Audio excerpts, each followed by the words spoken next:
This is Lisa from Mobile Tech Review, and this is the HTC Fuse offered by AT&T. This is yet another HTC Touch Pro variant. AT&T wisely decided to give it a new name to avoid confusion, but this is very similar to the Sprint Touch Pro that we have right here. You can see they're nearly identical in size. The Sprint Touch Pro is just a teeny bit taller. This one keeps the diamond faceted back. The original HTC Diamond was famous for. And unlike the US 3G Diamond offered by Best Buy, this is the unlocked version of the AT&T 3G.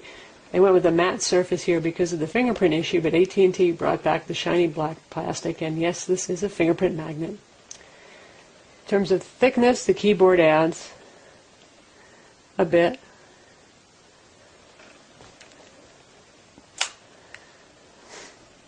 This is the keyboard. Unlike the Sprint version and the European version, there is no dedicated number row up here. AT&T decided to go with the embedded number pad, so you're going to have to hit the function key first before hitting a number. A little annoying for dialing numbers and a little less easy to enter things like masked password fields that use numbers. But you do get several dedicated punctuation symbols up here. We have the @ symbol for email, dash, parenthesis, handy things like that. And I do like that there's a Windows Start menu key here and an OK key, which we don't have on the Sprint version. Just for comparison, what about the Sprint? So you can see both keyboards side by side. For the keyboarded versions of the HTC Touch devices, when you open the keyboard, there's about a 1-second delay, and then you'll see the display switch to landscape mode, and there's a quick launcher here. This is much like the one that's also used on the unlocked version and on the Sprint version. And instead of seeing the same touch flow home screen you see in portrait mode, you get a specialized launcher over here that has shortcuts to email, messages, bookmarks, web search, calendar tasks, notes, and contacts. You can also bring up phone right here, and it gives you an on-screen dialer, which is pretty handy, because as I mentioned, you have to use the FN keys to use the embedded numeric keys here on the keypad.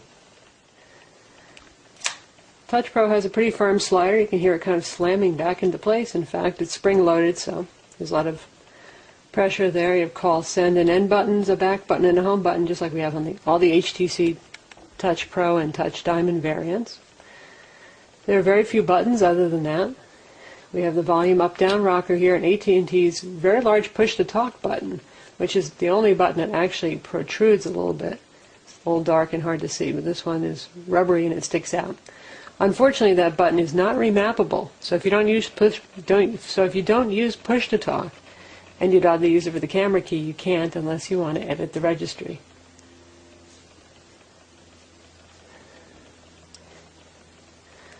Power button is up top, just like it is on all the other Touch Pro family Raphael models. Sync port is down here, the reset hole. Here's your stylus. It's magnetic, so it'll pop right back into place like that, and it will also automatically open up the Notes application if you're on a call and turn the screen on, which is handy because the screen does turn off when you initiate a call. We have Touch Flow 3D here. That's HTC's cool new user interface on a VGA display. On all the other Diamond and Touch Pro variants that we've seen, the theme is black, which goes really well with, well, the primarily black device. For some reason, AT&T went with this kind of, well, gray. That is what it is. There is no way to change it in normal settings. If you want to hack the registry or try third-party utilities to change that, then you should be able to.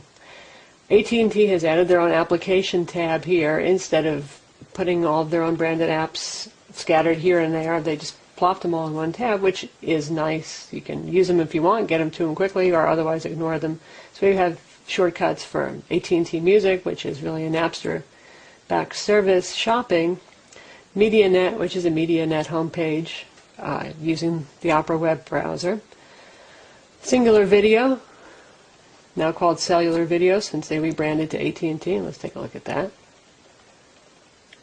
That runs through Opera Mobile.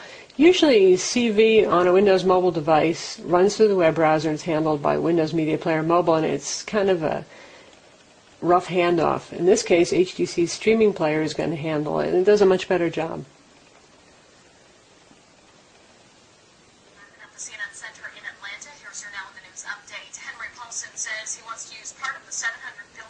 bank rescue package. Also on the AT&T tab is AT&T Navigator. This is Telenav. It's turn-by-turn directions. It requires a data connection because the maps and the directions are downloaded in real time over the air, over the 3G or the edge connection if you're not in the 3G area. It does a great job of giving directions.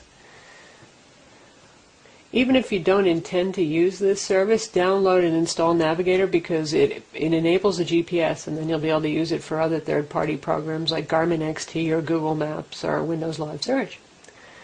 So we'll take a look at a map right now. Our current location. The GPS is pretty slow at getting a fix first time around. So here we are in map view. It took quite a while to get a cold fix. Actually, we had to bring the unit outdoors for it to get a fix and find us. Currently, we're on the second story of a building about 8 feet from a large window. So this fellow is not the best at grabbing a fix. We've got the usual contact screen here. You can flick through your contacts. This is just the built-in AT&T assistance numbers. We haven't put our stuff on here. You've got email, SMS, threaded style, just like you have on all the other HTC Touch Flow 3D phones. So let's take a look at the Internet tab. You've got the shortcut MediaNet Home using the Opera 9.5 browser. Excellent browser.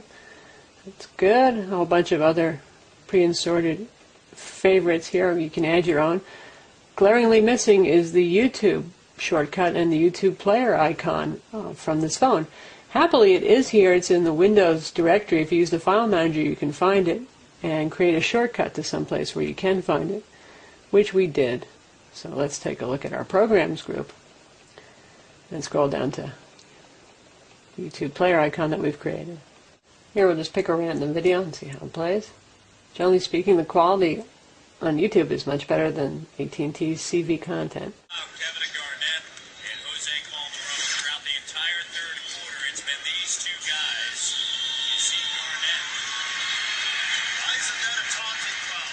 In any other situation, give me a foul. I just don't know if a player can just do that, but Jose. Also on the AT&T tab, they have a whole slew of demo games which you can try out and buy if you like. We'll take a look at Ms. Pac-Man.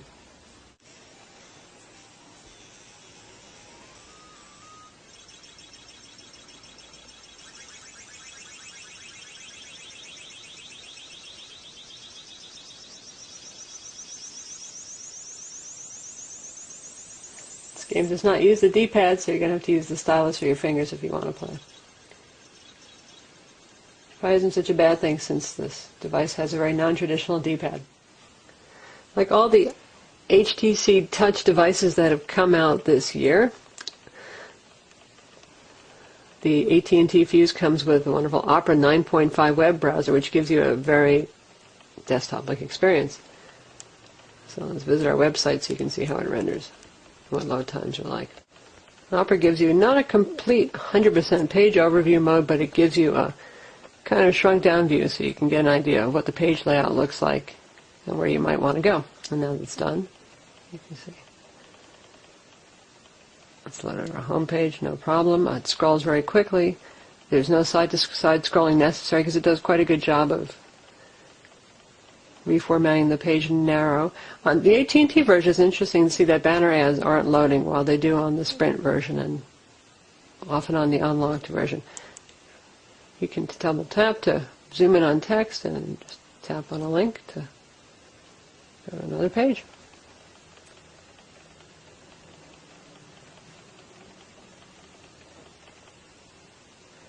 And for those who just want something quick and dirty and not as pretty, there's also the standard Internet Explorer Mobile that comes with every Windows mobile device. And you can put your own third-party browser on here. Netfront 3.5 Technical Preview Works finds Skyfire is having problems right now. I think they have a little issue with the VGA display on the Touch Diamond and the Touch Pro, the US versions at least, and hopefully we'll see an update.